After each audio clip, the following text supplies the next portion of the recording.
আজিৰ এই বৃহৎ সমাৱেশখনত সভাপতিত্ব কৰা বেজেৰা মণ্ডল ভাৰতীয় জনতা পাৰ্টিৰ সভাপতি দিলীপ ডেকা ডাঙৰীয়া, আমাৰ মাজত আজি আমাক উপস্থিত থাকি সকলোকে গৌৰৱান্বিত কৰা ভাৰতীয় জনতা পাৰ্টিৰ সভাপতি, কেন্দ্ৰীয় মন্ত্ৰী আৰু 2016 চনৰ অসমৰ মুখ্যমন্ত্ৰী পদৰ প্ৰক্ষেপিত প্ৰাৰ্থী সৰ্বানন্দ সোণোৱাল ডাঙৰীয়া, আমাৰ মাজত উপস্থিত গুৱাহাটী লোকসভা সমষ্টিৰ সংসদ সদস্য, আমাৰ সকলোৰে শ্ৰদ্ধাৰ বিজয়া চক্ৰৱৰ্তী বাইদেউ, আমাৰ মাজত উপস্থিত প্ৰাক্তন বিধায়ক, চিপাঝাৰ সমষ্টিৰ প্ৰাক্তন বিধায়ক বিনন্দ শইকীয়া ডাঙৰীয়া, ভাৰতীয় জনতা যুৱ মৰ্চাৰ ৰাজ্যিক সভাপতি মোৰ ভাতৃপ্ৰতিম দীপ্লুৰঞ্জন শৰ্মা ডাঙৰীয়া, আমাৰ মাজত উপস্থিত থকা গুৱাহাটী মহানগৰ ভাৰতীয় জনতা পাৰ্টিৰ সভাপতি মুকুতা ডেকা ডাঙৰীয়া, নবাৰুণ মেধি ডাঙৰীয়া, মৃগেন শৰণীয়া ডাঙৰীয়াকে আদি কৰি নিজৰা চমুৱা ডাঙৰীয়ানীকে আদি কৰি মঞ্চত উপবিষ্ট বিশিষ্ট ব্যক্তিসকল, আজি আমাৰ এই বৰবংশৰ মৌজাৰ এই যোগদান সভাত সমবেত মোৰ অতিকে শ্ৰদ্ধাৰ সেৱাৰথলী ৰাইজ, আই মাতৃসকল আৰু যুৱক যুৱতী বন্ধু বান্ধৱীসকল, আজিৰ দিনটো আমাৰ বাবে এটা ঐতিহাসিক দিন। আজিৰ এই দিনটোত বেজেৰা, মান্দাকাটা আৰু আগদলাৰ আমি যিসকলে এসময়ত ভাৰতীয় জাতীয় কংগ্ৰেছ কৰিছিলোঁ, আমি সকলোৱে আজি এই দল ত্যাগ কৰি আমি আনুষ্ঠানিকভাৱে ভাৰতীয় জনতা পাৰ্টিত আমি যোগদান কৰিম। আজিৰ এই ঐতিহাসিক মুহূৰ্তত মই আপোনালোকক ধন্যবাদ আৰু অভিনন্দন জনাইছোঁ। কিন্তু প্ৰশ্ন হৈছে যে আমি কিয় ভাৰতীয় জনতা পাৰ্টিত যোগদান কৰিম বা আমি কিয় কৰিছোঁ, এই কথা আমি নিশ্চয় অলপ হ'লেও ৰোমন্থন কৰিব লাগিব। আজি আপোনালোকে জানে যে 2001 চনত যেতিয়া অসমত প্ৰথমবাৰৰ বাবে কংগ্ৰেছ দল শাসনত আহিছিল, সেই সময়ত ৰাইজৰ আশা আছিল যে আমাৰ জীৱনলৈ পৰিৱৰ্তন হ'ব, অসমৰ পৰিৱৰ্তন হ'ব, অসমৰ যুৱক যুৱতীয়ে কৰ্মসংস্থাপন পাব, অসমৰ ৰাইজ সুৰক্ষিত হ'ব আৰু অসমখনে পৰিয়ালকেন্দ্ৰিক ৰাজনীতিক বাদ দি সকলোকে লগত লৈ এটা নতুন দিনলৈ যাত্ৰা আৰম্ভ কৰিব। কিন্তু আজি আমি কাৰ্যক্ষেত্ৰত কি দেখা পাইছোঁ, এই কথা হৃদয়ঙ্গম কৰাৰ আজি সময় আহিছে। 2001 চনত যেতিয়া তৰুণ গগৈ ডাঙৰীয়া প্ৰথম অসমৰ মুখ্যমন্ত্ৰী হৈছিল, সেই সময়ত আপোনালোকে জানিব যে সেই সময়ত অসমত নিবনুৱা যুৱক যুৱতীৰ সংখ্যা আছিল 9 লাখ। অৰ্থাৎ গোটেই অসমখনৰ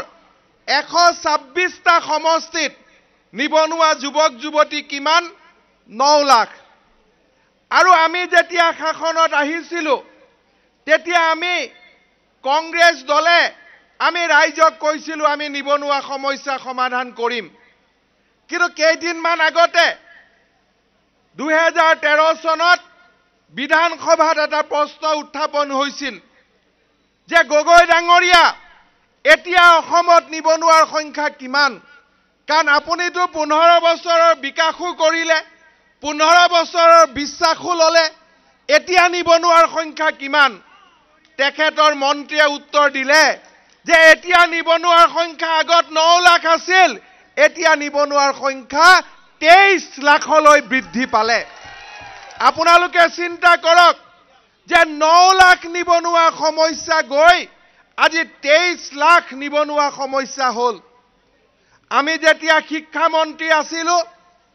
টেটত শিক্ষক নিযুক্তিকে ধৰি, ফেন্সাৰ স্কুলৰ প্ৰাদেশিকৰণকে ধৰি, আশা কৰ্মী নিযুক্তিকে ধৰি এই নিবনুৱা সমস্যা সমাধানৰ এটা প্ৰচেষ্টা চলোৱা আৰম্ভ কৰা হৈছিল। কিন্তু আজি কি হ'ল, শিক্ষামন্ত্ৰীৰ দায়িত্ব মই বাদ দিলোঁ 2014 চনত। আজি টেটৰ শিক্ষকসকলে কয় যে দাদা আমি মাহৰ মূৰত আমি কিয় দৰমহা নাপাওঁ আজি তৰুণ গগৈ ডাঙৰীয়াৰ হাতত উত্তৰ নাই তেখেতে কৈছে মই খুটা কম্বল দিছো মই মানিছো খুটা কম্বল আমাক লাগে তেওঁ কৈছে মহাপুৰুষ শ্ৰীমন্ত শংকৰদেৱে বৃন্দাবনী বস্ত্ৰ খুটা দি বনাইছিল সেইটো মই মানিছো তাৰ আৰু আগত গৈ মই তৰুণ গগৈ ডাঙৰীয়াক কওঁ আপুনি যি কাপোৰ পিন্ধিছে মই যি কাপোৰ পিন্ধিছো সেইটো খুটা দিয়ে হৈছে সেইটো আমি মানি লওঁ কিন্তু প্ৰশ্ন বেলেগত প্ৰশ্ন হৈছে যে কিমান দিনলৈ অসমৰ মানুহে আপুনি দিয়া খুটা কম্বলৰ লাইন পাতিব এনেকুৱা এটা দিন আহিব নোৱাৰে নেকি যে মোৰ লৰা ছোৱালীয়ে চাকৰি কৰিব মোৰ লৰা ছোৱালীয়ে ব্যৱসায় কৰিব মোৰ লৰা ছোৱালীয়ে উদ্যোগ গঢ়িব আৰু মোৰ লৰা ছোৱালীয়ে মোক খুটা কিনি দিব আৰু সেই খুটা দি মই কাপোৰ পিন্ধিম তেনেকুৱা এটা দিন আহিব নোৱাৰে নেকি তৰুণ গগৈ ডাঙৰীয়া শ্ৰীমন্ত শংকৰদেৱে কোনোবা চৰকাৰে বিলুৱা খুটা কম্বলেৰে বৃন্দাবনী বস্ত্ৰ বনোৱা নাছিল আজি আপুনি অসমৰ মানুহক কৰ্ম সংস্থাপন দিয়ক অসমৰ মানুহক স্বাৱলম্বী কৰক অসমক কৃষিৰ ক্ষেত্ৰত আধুনিকৰণ কৰক উদ্যোগীকৰণ কৰক আৰু তেতিয়া আমাৰ লৰা ছোৱালীয়ে কৰ্ম সংস্থাপন পাব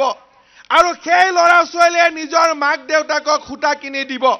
আৰু সেই খুটাৰে আমি খাল বম সেই খুটাৰে আমি লৰা ছোৱালীক চুলা বনাই দিম কাপোৰ বনাই দিম সেই কাম আপুনি কৰক আজি আপুনি খুটা কম্বলৰ কথা কয় অসমত খুটা কম্বলৰ বস্ত্ৰ শিল্পৰ ৰাজধানী শুৱালকুছি যেতিয়া শুৱালকুছিৰ মানুহে গৈ আপোনাক লগ কৰিলে যে মুখ্যমন্ত্ৰী ডাঙৰীয়া আমাৰ উদ্যোগটো ৰক্ষণাবেক্ষণ কৰক তেতিয়া আপুনি শুৱালকুছিৰ মানুহক ক'লে যে আপোনালোকে তাঁতশাল বাদ দিয়ক ফিচাৰীত মাছ লগোৱা আৰম্ভ কৰি দিয়ক যতে পাব তাতে বেলেগ বেলেগ কথা ক'ব আজি মুখ্যমন্ত্ৰী ডাঙৰীয়া মই গোটেই সভাতে কৈছো যে আপুনি সকলোকে সমানে চাওক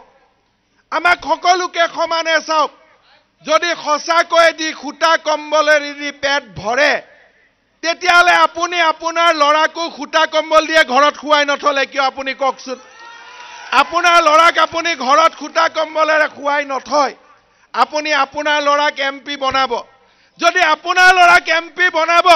তেতিয়ালে বিজেপিৰো অধিকাৰ আছে যে অসমৰ 23 লাখ যুৱক যুৱতীক কৰ্ম সংস্থাপন দিয়া আজি সৰ্বানন্দ সোণোৱাল ডাঙৰীয়া বিজয়া চক্ৰৱৰ্তী ডাঙৰীয়া আমি সকলোৱে পণ কৰিছো অসমলৈ নতুন দিনৰ ৰাজনীতি আনিব লাগিব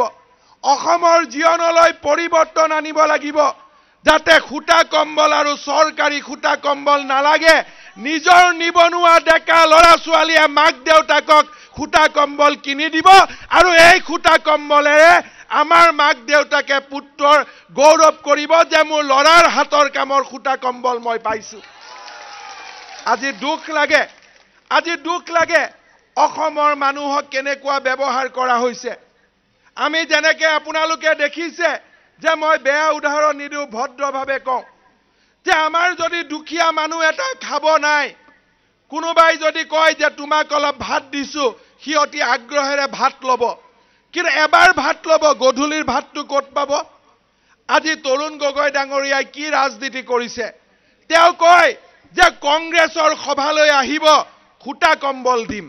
এইটো ৰাজনীতি হ'ব পাৰে নেকি 15 বছৰৰ বিকাশ আৰু বিশ্বাস এইটো হ'ব পাৰে নেকি আপোনালোকে কওকচোন আজি তেওঁলোকে আমাৰ জালুকবাৰী সমষ্টিৰ মানুহক কয় যে আমাৰ সভালৈ আহিব আমি খুটা কম্বল দিম আমি জালুকবাৰীৰ মানুহে পণ কৰিছো যে আমি গোটেই যিমান খুটা কম্বল পাম আমি সব গৌৰৱ গগৈক পিন্ধাই দিম আপুনি পিন্ধি থাকক আমাক খুটা কম্বল নালাগে আমাৰ যুৱক যুৱতীকো এটা নতুন জীৱন লাগে কৰ্ম সংস্থাপন লাগে তৰুণ গগৈ ডাঙৰীয়া 15 বছৰে আপুনি আমাক কৰ্ম সংস্থাপনৰ ৰাস্তা উলিয়াব লাগিছিল 9 লাখ নিবনুৱা যুৱক যুৱতী 23 লাখলৈ বৃদ্ধি পাব নালাগিছিল আজি তেওঁলোকে কৈছে যে আমাৰ অসমৰ উন্নতি হৈছে আপোনালোকে আচৰিত হ'ব জানিলে যে অসমৰ 1 কোটি মানুহে আমাৰ 3 কোটি মানুহ অসমত আছে 1 কোটি মানুহে এতিয়াও লাইটৰ পোহৰ দেখা নাই তেওঁলোকৰ হাতত এতিয়াও ইলেক্ট্ৰিচিটি নাই লাইটৰ বাল্ব কেনেকুৱা তেওঁলোকে নাজানে আজি তেওঁ কয় অসমৰ বিকাশ হৈছে 1 কোটি মানুহ দৰিদ্ৰতাৰ সীমাৰেখাৰ তলত বাস কৰে তেওঁলোকে কৈছে অসমৰ বিকাশ হৈছে আজি এনেকুৱা ধৰণৰ বিকাশৰ ৰাজনীতি আমাক আৰু নালাগে আজি আমাক কি লাগে অসমৰ যুৱক যুৱতীৰ কৰ্মসংস্থাপন লাগে অসমৰ তথ্য প্ৰযুক্তিৰ নতুন বিপ্লৱ লাগে অসমৰ কৃষি ক্ষেত্ৰক আধুনিকৰণ কৰিব লাগে অসমৰ উদ্যোগীকৰণ হ'ব লাগে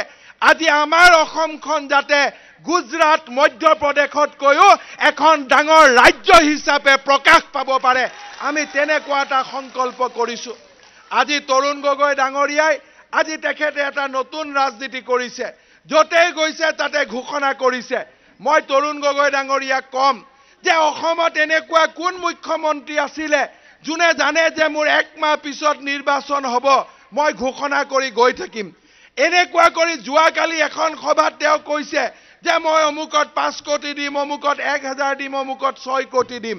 গগৈ ডাঙৰীয়া অহা 2-3 মাৰ্চত বিধানসভা শেষ হ'ব নতুন নিৰ্বাচন হ'ব আপুনি সব জানি বুজিও আজি আপুনি কিয় ঘোষণা কৰি মানুহক প্ৰতাৰণা কৰিছে তাৰ আপুনি জবাব দিয়ক আপুনি জানে যে নিৰ্বাচন আহিলে নিৰ্বাচন আৰু 1 মাহ পিছত অধিসূচনাৰ পিছত আৰু কোনো ঘোষণাৰ কাম নাই তথাপিতো আপুনি মানুহক কিয় বিপথে পৰিচালিত কৰিছে তাৰ মানে আপুনি ভাবে অসমৰ মানুহ ৰাজনৈতিকভাৱে সজাগ নহয় অসমৰ মানুহ ৰাজনৈতিকভাৱে সজাগ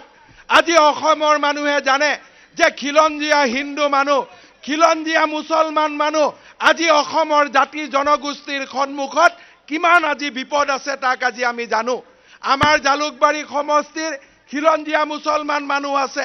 আজি যদি মাইনৰিটিৰ অফিচত যায় আজি যদি চহৰ অঞ্চলৰ অফিচত যায় তাত কোনো খিলঞ্জীয়া মুছলমান মানুহৰ কোনো মূল্য নাই এ আমি সকলোৱে দেখিছো আজি আমি লাহে লাহে অসমৰ যি আমাৰ ক্ষমতা আছিল খিলঞ্জীয়া হিন্দু মুছলমানৰ হাতৰ পৰা অসমৰ ক্ষমতা লাহে লাহে লাহে লাহে আতৰি গৈ আছে ভাৰতীয় মূলৰ মানুহৰ হাতত আজি আৰু ক্ষমতা নাই অসমে ৰাজনৈতিকভাৱে আজি অসুৰক্ষিত অৱস্থালৈ গতি কৰিছে আজি কংগ্ৰেছ চৰকাৰে অসমৰ সুৰক্ষাৰ কথা ভাবা নাই তেওঁলোকে ভাবিছে তৰুণ গগৈ ডাঙৰীয়াই ভাবিছে যে বদৰুদ্দিন আজমলৰ লগত আমি মিত্ৰতা কৰিম আৰু আমি চৰকাৰ গঠন কৰিম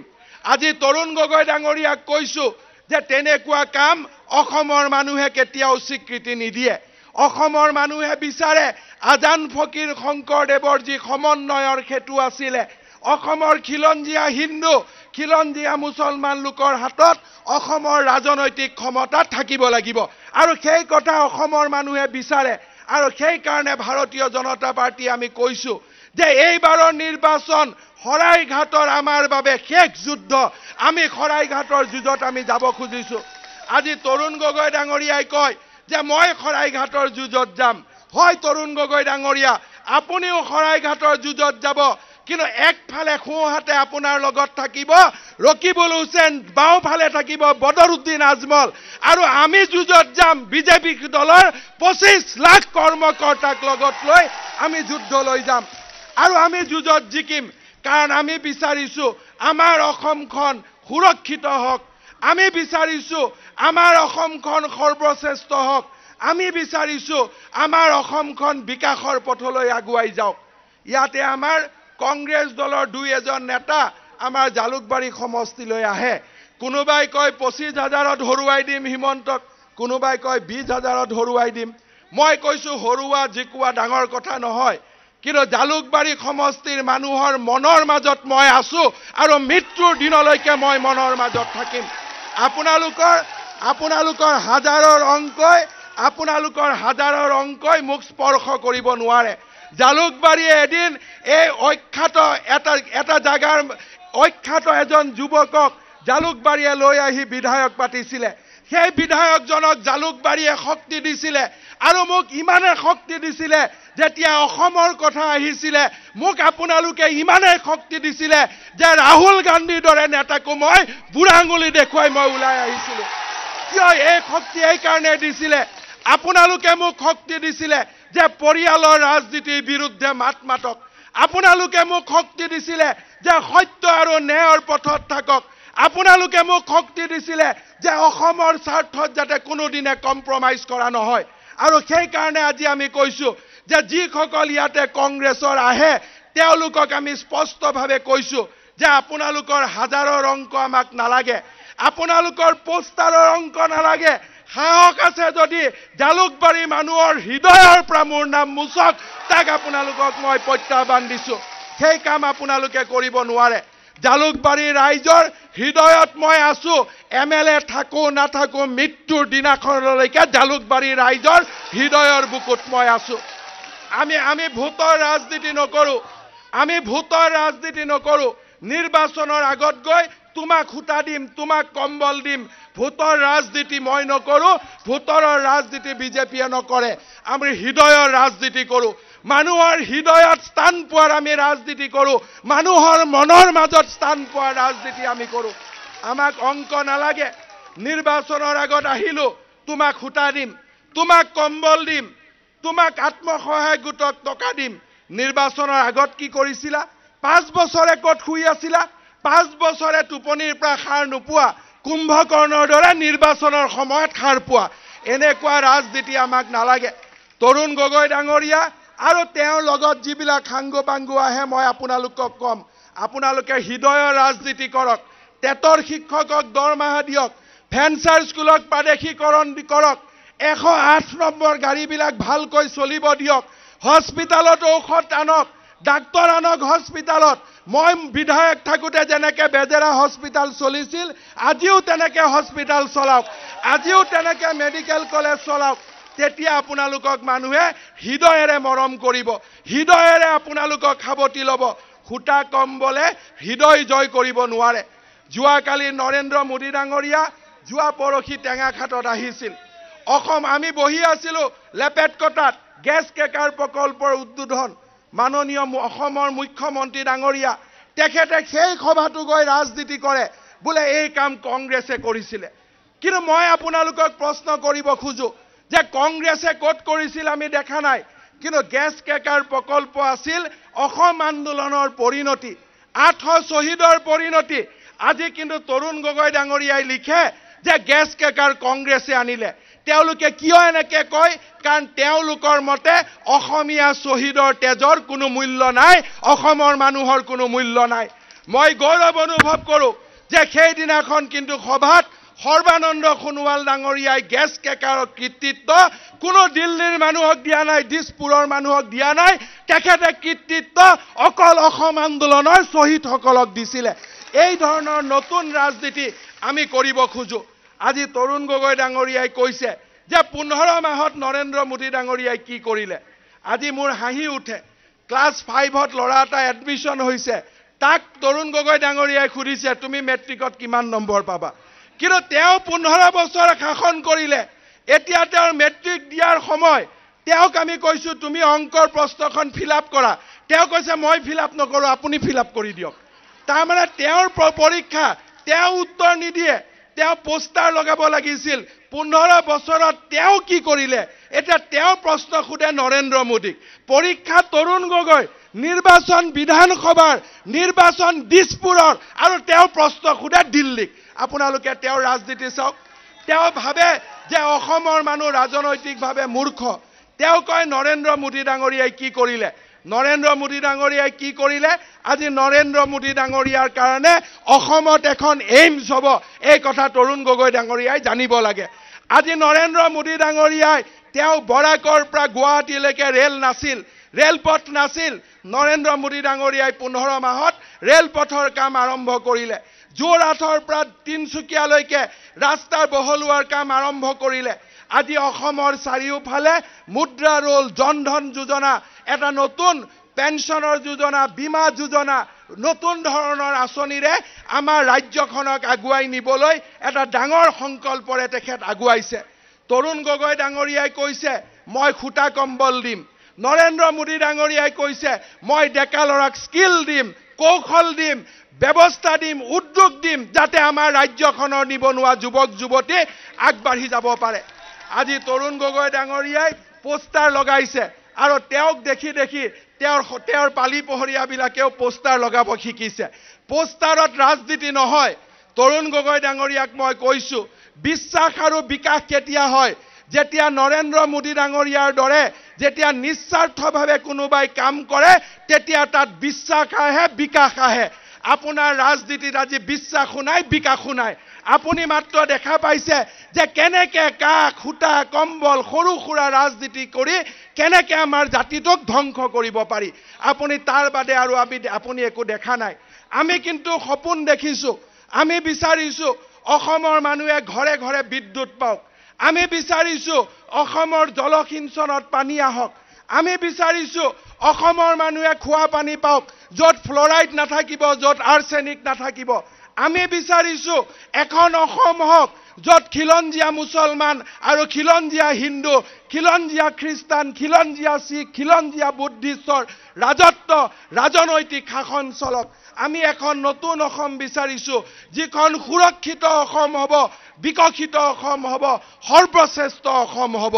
আৰু সেই কাৰণে আমি কৈছো যে শ্ৰদ্ধা ৰাইজ এই নিৰ্বাচন পৰিৱৰ্তনৰ নিৰ্বাচন তৰুণ গগৈ ডাঙৰীয়াই 15 বছৰে শাসন চলালে কিন্তু এই 15 বছৰত তেখেতে ৰাইজৰ কথা নাবাছিলে হেলিকপ্টাৰ বাদ দি তেওঁ 10 কিলোমিটাৰ ৰাস্তা গাড়ীত নগল খোজকাঢ়া কথা বাদ দিয়ক তেখেতে এটা নতুন ৰাজনীতি কৰিলে অসমত বানপানী হয় তেওঁ আমেৰিকাত থাকে আৰু কোনোবাই যদি কয় যে অসমত বানপানী হৈছে তেওঁ কয় বাদ দিয়াহে বানপানী আমেৰিকাতো হৈ থাকে এনেকুৱা ধৰণৰ ৰাজনীতি আমাক নালাগে গুৱাহাটীত পানী হয় কৃত্ৰিম বানপানীত মানুহে কক বকায় তেতিয়া তেওঁ কয় বাদ দিয়াহে বম্বেটো পানী উঠে দিল্লীটো পানী উঠে তেনেকে তেতিয়া মই মাজে মাজে ভাবো যে এওঁ ইমান বাদ দিয়া বুলি কৈ আছে 16 চনৰটো এপ্ৰিলত অসমৰ মানুহে ক'ব কি বাদ দিয়া কৈ থাকে তোমাক বাধাই দি দিলো এনেকেতো তেওঁক ক'ব সেই সময়টো এতিয়া আহি গ'ল গতিকে সেয়াই হৈছে পৰিৱৰ্তন তেওঁ অসমৰ মানুহক বহুত বাদ দিলে অসমৰ মানুহক দিনে দিনে তেওঁ বাদ দিলে আজি অসমৰ মানুহৰ উত্তৰ দিয়াৰ সময় আজি অসমৰ মানুহৰ প্ৰত্যুত্তৰ দিয়াৰ সময় তেখেতে কেইদিনমান আগলৈকে কৈ আছিল যে সাব গেমছত সৰ্বানন্দ সোণোৱালে টকা দিয়া নাই আমি যেতিয়া উভতাই ধৰিলো যে আপুনিতো 90 কোটি পাইছে তেতিয়া কয় 90 কোটি পাইছো মই 110 কোটি পোৱা নাই হাৰে আৰু 110 কোটি দিলে তেওঁ ক'ব মই 110 কোটি পাইছো 130 কোটি পোৱা নাই তেওঁৰ কাৰণেতো শূন্যৰ কোনো ভ্যালুৱে নাই দিনে দিনে 1000 কোটি টকাৰ আঁচনি ঘোষণা কৰি থাকে আঁচনিবিলাক খালি কোনেও দেখা নাপায় তেওঁ ক'লে যে মোদী চৰকাৰে বোলে অসমক 90-10 কাটি দিছে আমি যেতিয়া আঁচনি অনুসাৰে ক'লো যে কত 90-10 কাটি দিছে আপুনি এখন আঁচনিৰ নাম কওক আমি আপোনাক সহায় কৰিম তেতিয়া তেওঁ ক'লে নহয় এতিয়া 90-10 দি আছে আপোনালোকে চিন্তা কৰক এনেকুৱা ধৰণে অসমৰ মানুহক প্ৰবঞ্চনা কৰিলে আৰু সেই কাৰণে মই আপোনালোকক আহ্বান জনাম এই নিৰ্বাচন আমাৰ বাবে এটা নতুন ৰাজনীতিৰ নিৰ্বাচন আজি সৰ্বানন্দ সোণোৱাল ডাঙৰীয়া আজি বিজয় চক্ৰৱৰ্তী কামাখ্যা তাছা দীপলু ৰঞ্জন শৰ্মা ৰামেশ্বৰ তেলী আজি অসমত এটা নতুন ধৰণৰ ৰাজনৈতিক জাগৰণৰ বাবে অসমৰ ৰাইজ সাজু হৈছে অসমৰ 3 কোটি ৰাইজ বৰাক ভেলী ব্ৰহ্মপুত্ৰ ভেলী আমাৰ অসমৰ মেইন ষ্ট্ৰীমৰ মানুহ সকলো মানুহ চৰৰ মানুহ জনজাতি অঞ্চলৰ মানুহ আজি সকলোৱে লগ হৈ আমি এখন নতুন অসমৰ বুনিয়াদ ৰচনা কৰিব খুজিছো আৰু আমাক আপোনালোকৰ আশীৰ্বাদ লাগে জালুকবাৰী সমষ্টিলৈ মই চিন্তা কৰা নাই কাৰণ জালুকবাৰীৰ মই কি ফলাফল হ'ব মই জানো জালুকবাৰীক লৈ মোৰ টোপনিও নোহোৱা নহয় মোৰ একো নোহোৱা নহয় কাৰণ জালুকবাৰীৰ কাৰণে মই চিন্তা কৰা নাই কিন্তু জালুকবাৰীয়ে অসমৰ পৰিৱৰ্তনৰ নেতৃত্ব ল'ব লাগিব জালুকবাৰী এদিন লাচিতে আমাৰ ইয়াতে আহি ব্ৰহ্মপুত্ৰত যুঁজি পেলাই মোগলক পৰাজিত কৰিছিল জালুকবাৰী আজি আকৌ সেই নতুন শৰাইঘাটৰ সেনানী হ'ব লাগিব জালুকবাৰীয়ে অসমৰ ৰাইজক দিশ নিৰ্ণয় কৰাব লাগিব জালুকবাৰীয়ে অসমৰ এই ৰাজনৈতিক পৰিৱৰ্তনত ঐতিহাসিক ভূমিকা পালন কৰিব লাগিব আজি আপোনালোকে জানি ভাল পাব যোৱা 5 তাৰিখে প্ৰধানমন্ত্ৰী মোদী ডাঙৰীয়া মৰাণত আহিছিল নিজ চকুৰে মই দেখিছো যে টিংখঙৰ পৰা ওচৰৰ মৰাণৰ পৰা 10,000 ল'ৰা মূৰত গামোচা বান্ধি 60-100 কিলোমিটাৰ চাইকেল চলাই মিটিঙত আহিছে মই তেওঁলোকক সুধিছিলো যে বাবাহত তোমালোকে চাকৰি পাবা নে কি পাবা তোমালোকে ইমান দূৰ যে চাইকেল চলাই আহিলা তেতিয়া তেওঁ ক'লে যে দাদা এইবাৰ একো নালাগে অসমখনক বচাব লাগিব অসমখনক ৰাখিব লাগিব আজি অসমৰ যুৱ সমাজৰ মাজত সেই নতুন ৰাজনৈতিক সচেতনতা বৃদ্ধি হৈছে আপোনালোকে চিন্তা কৰক 10,000 ল'ৰা এজন দুজন নহয় 10,000 ল'ৰাই চাইকেল চলাইছে কৈছে অসমত বিজেপি আহিব লাগে পৰিৱৰ্তন হ'ব লাগে অসম মাতৃক ৰক্ষা কৰিব লাগে সেয়া হৈছে আধুনিক যুগৰ নতুন শৰাইঘাট আজি তৰুণ গগৈ ডাঙৰীয়াৰ হৈ কোনেও আৰু চাইকেল নামাৰে পেণ্ডেল নিদিলে তৰুণ গগৈ ডাঙৰীয়াৰ হৈ ৰ'দত কোনেও আৰু এনেকুৱা মিটিঙত নবহে ছুটা কম্বলৰ কথা নকলে ইয়াত আৰু তৰুণ গগৈ ডাঙৰীয়াৰ মিটিং কোনেও নুশুনে মই ৰকিবুল হুছেইন ডাঙৰীয়া ইয়াত মাজে মাজে আহে তেওঁক মই কৈছো আপুনি এদিন খুটা কম্বলৰ নোহোৱাকৈ আপুনি কোনোবা জায়গাত মিটিং কৰক আপোনাৰ লগত থকা মানুহকেইটাকে দেখা পাব ওচৰে পাজৰে আৰু কোনো মানুহ আপুনি দেখা নাপাব 2 মাৰ্চত নিৰ্বাচন ঘোষণা হ'ব দিয়ক 3-4 মাৰ্চত নিৰ্বাচন ঘোষণা হ'ব দিয়ক লগৰ সিকিউৰিটি কেইটাইও তেওঁলোকৰ লগত থাকিবলৈ ভয় খাব যে এওঁৰ লগত থাকি আৰু লাভ নাই তেনেকুৱা দিন তেওঁলোকৰ আহি আছে মই আপোনালোকক আহ্বান জনাম যে অসমত আমি ৰাজনৈতিক পৰিৱৰ্তন আনিব লাগিব অসমলৈ নতুন দিনৰ নতুন পোহৰ আমি আনিব লাগিব আৰু তাৰ কাৰণে আমি কাম কৰিব লাগিব এতিয়া আমি মনে মনে বহি থকাৰ সময় নহয় অম্বিকা গিৰি ৰায়চৌধুৰীয়ে কৈছিল এয়াতো নহয় হাঁহি তামচাৰ জীয়ন জুৰুৱা গান ই যে জীয়ন মৰণ একাকাৰ কৰা অগ্নিবীণাৰ টান যেতিয়া অসমৰ সন্মুখত প্ৰত্যাহ্বান আছিল বিদেশী আক্ৰমণত যেতিয়া অসমে অস্তিত্ব হেৰুৱাৰ উপক্ৰম হৈছিল তেতিয়া অম্বিকা গিৰি ৰায়চৌধুৰীয়ে গাইছিল এয়াতো নহয় হাঁহি তামচাৰ জীয়ন জুৰুৱা গান ই যে জীয়ন মৰণ একাকাৰ কৰা অগ্নিবীণাৰ টান এ আৰু হাঁহি তামচাৰ নিৰ্বাচন নহয় এয়া খুটা কম্বলৰ নিৰ্বাচন নহয় এয়া 23 লাখ নিবনুৱা যুৱক যুৱতীৰ হৃদয়ৰ কান্দোন বুজাৰ নিৰ্বাচন এয়া 23 লাখ নিবনুৱা যুৱক যুৱতীক কৰ্মসংস্থাপন দিয়াৰ প্ৰতিজ্ঞাবদ্ধ হোৱাৰ আন্দোলন এয়া অসমলৈ পৰিৱৰ্তনৰ আন্দোলন গুজৰাট মধ্যপ্ৰদেশ মহাৰাষ্ট্ৰতকৈও অসমক শ্ৰেষ্ঠতম ৰাজ্য হিচাপে গঢ়ি তোলাৰ এয়া পৰিৱৰ্তনৰ আন্দোলন এয়া নতুন দিনৰ আন্দোলন আপোনালোকক তাৰ সহযোগী হ'বলৈ মই নিমন্ত্ৰণ জনাইছো মই ধন্যবাদ জনাইছো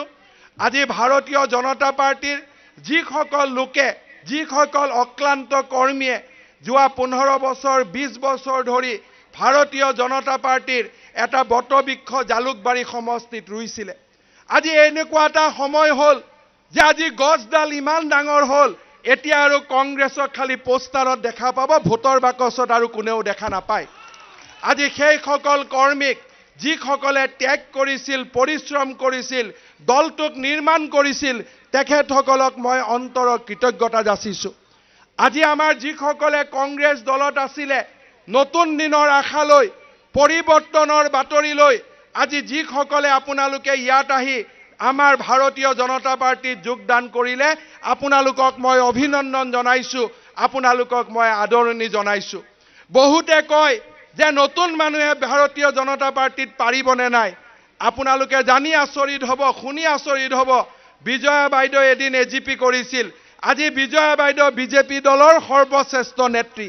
সৰ্বানন্দ সোণোৱাল ডাঙৰীয়া এটা আঞ্চলিক ৰাজনৈতিক দল কৰিছিল আজি তেওঁ বিজেপি দলৰ মুখ্যমন্ত্ৰী পদৰ প্ৰাৰ্থী আজি 3 মাহ আগতে মই বিজেপি দলত যোগদান কৰিছিলো আজি বিজেপি দলৰ কৰ্মীসকলে মোক ইমান সন্মান দিছে যে 15 বছৰতো কংগ্ৰেছত তাক মই পোৱা নাছিলো গতিকে যিসকল আমাৰ কংগ্ৰেছ কৰ্মীয়ে মনত ভাবে যে আমাৰ বিজেপি দলত জায়গা আছে নে নাই আমি বিজেপি দলত কিবা কৰিব পাৰিম নে নাই মই মাত্ৰ আপোনালোকক কৈছো সময়ে সকলোকে লৈ যাব সকলোৰে বাবে সময় আছে আৰু আপোনালোকে এদিন বিজেপি দলৰ নেতৃত্ব ল'ব তাত মোৰ কোনো সন্দেহ নাই মাত্ৰ বিজেপি দলত লাগে এটা ৰাজনৈতিক সততা অসমৰ কাৰণে ভাৰতৰ কাৰণে কাম কৰাৰ একাগ্ৰতা আপোনালোকে এতিয়া আৰু দলৰ পদবীলৈ চিন্তা কৰাৰ সময় নহয় এই নিৰ্বাচন অসমক বচোৱাৰ নিৰ্বাচন 23 লাখ নিবনুৱা যুৱক যুৱতীৰ মুখলৈ হাঁহি আনাৰ নিৰ্বাচন অসমৰ পৰা দৰিদ্ৰতা দূৰ কৰাৰ নিৰ্বাচন অসমৰ গাঁৱে ভূঞে উন্নয়নৰ এটা নতুন বিপ্লৱ অনাৰ নিৰ্বাচন আপোনালোকৰ মই সহযোগিতা কামনা কৰিছো প্ৰাক্তন কংগ্ৰেছ কৰ্মীসকল যিসকলে 15 বছৰে 20 বছৰে মোক এটা সৰু অৱস্থাৰ পৰা তুলি ডাঙি আপোনালোকে মোক ইমানখিনিলৈকে তুলিলে আমি আজিও কৈছো আগতেও আমি একেলগে আছিলো আজিও আমি একেলগে থাকিম আৰু আমি নতুন দিনৰ ৰাজনীতি কৰিম অসমলৈ আমি পৰিৱৰ্তন আনিম পুনৰ এবাৰ আপোনালোকক ধন্যবাদ জনাইছো সৰ্বানন্দ সোণোৱাল ডাঙৰীয়া আজি আমাৰ মাজত উপস্থিত আছে তেখেতক মই আজি আমাৰ জালুকবাৰী সমষ্টিৰ ৰাইজৰ হৈ অভিনন্দন জনাম এটা কথাৰ কাৰণে যে সিদিনাখন তেখেতে বাংলাদেশ পাকিস্তান আফগানিস্তান ভূটান সকলোৰে ক্ৰীড়া প্ৰেমীসকলক লৈ আহি আমাৰ সৰুসজাই ষ্টেডিয়ামত যি ধৰণে বৰ্ণাঢ্য অনুষ্ঠান কৰি আমাৰ অসম মাতৃৰ নাম উজ্বলালে যি ধৰণে ভাৰতৰ বিশ্বত লাইভ টেলিকাষ্ট হৈ আছে পাকিস্তান বাংলাদেশ ভূটান আফগানিস্তান সকলোৱে জানিছে যে গুৱাহাটী এই অভূতপূৰ্ব আমাৰ জায়গাটোলৈ সন্মান কঢ়িয়াই আনিলে তেখেতে আজি ক্ৰীড়া মন্ত্ৰী হৈ ক্ৰীড়াৰ মানচিত্ৰত আজি বিশ্বৰ দৰবাৰত গুৱাহাটীক তেওঁ প্ৰতিষ্ঠা কৰিলে আমি জালুকবাৰীৰ ৰাইজৰ হৈ সাব গেমছৰ এই সফল আৰম্ভণিৰ কাৰণে তেখেতক আমি ধন্যবাদ আৰু অভিনন্দন জনাইছো এয়া মাত্ৰ আৰম্ভণি নতুন যুগৰ আৰম্ভণি এয়া ক্ৰীড়াৰ ক্ষেত্ৰত অসমৰ নাম উজ্বলিছে আমি বিশ্বাস কৰো 2016ত বিজেপিৰ চৰকাৰ আহিব উন্নয়ন বিকাশ সকলোৰে ক্ষেত্ৰত অসমৰ নাম উজ্বলিব তাত আৰু আমাৰ কোনো সন্দেহ নাই শ্ৰদ্ধাৰ ৰাইজ ব্যক্তিগতভাৱে গোটেই সকলক যোগদান কৰোৱাটো সম্ভৱ নহয় আমিতো ইয়াতে কাকো খুটা কম্বল দিম বুলিও আনা নাই কাকো কিবা দিম বুলিও আনা নাই সকলোৱে নিজে আহিছে নে নাই গতিকে আপোনালোকক আমি মাত্ৰ এটাই ধ্বনি দিম ভাৰত মাতা কি জয় লগে লগে আমাৰ বিজেপিত যোগদান হৈ গল আমি সকলোৱে চিঞৰিম ভাৰত মাতা কি আজিৰ পৰা মোক নুখুদিব আমাৰ বিজেপিত যোগদান কেতিয়া আজিৰ পৰা সব যোগদান হৈ গল এতিয়া নদী উপনদীৰ যিমান পানী আছিল সব এতিয়া ব্ৰহ্মপুত্ৰত আমি ইয়াত আৰু আমাৰ কোনো পাৰ্থক্য নাই বিশেষ নক পুনৰ এবাৰ অসম মাতৃৰ সেৱা কৰাৰ সংকল্পেৰে আপোনালোকক পুনৰ এবাৰ শ্ৰদ্ধা অভিনন্দন জনাইছো সৰ্বানন্দ সোণোৱাল ডাঙৰীয়া ইয়াৰ পিছত ভাষণ দিব তেখেতে এটা ঐতিহাসিক দায়িত্বৰ ফালে আগবাঢ়িছে তেখেতৰ ভাষণ আমি জালুকবাৰীৰ ৰাইজে শুনিম আমি তেখেতৰ লগত সংকল্প হম যে নতুন দিনৰ ৰাজনীতি পৰিৱৰ্তনৰ ৰাজনীতিত জালুকবাৰীয়ে ঐতিহাসিক ভূমিকা পালন কৰিব ধন্যবাদ জয় হিন্দ জয় আই অসম বন্দে মাতৰম